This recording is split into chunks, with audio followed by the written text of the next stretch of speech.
Welcome to Kenton's videos. Enjoy the video. You start by cutting power at the breaker and confirming 0 voltage. This prevents shocks and lets you work safely. Once done, position the switch box and run the incoming cable to the box, keeping conductors neat.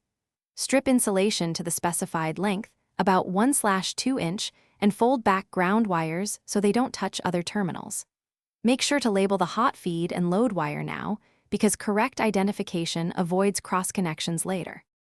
You next land the hot feed on the switch common terminal, tightening the screw to rated torque. This routes power through the switch.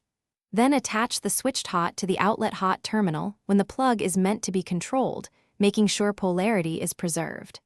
Tie all neutrals together with a connector so return current flows correctly, and bond grounds to the switch and outlet grounding screws.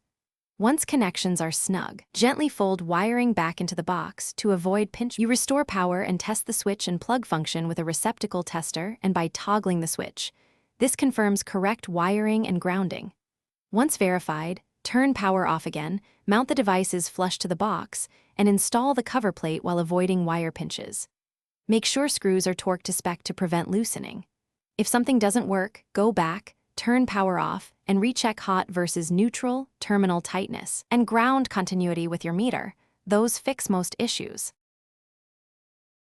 Thanks for watching. Consider subscribing if we helped you.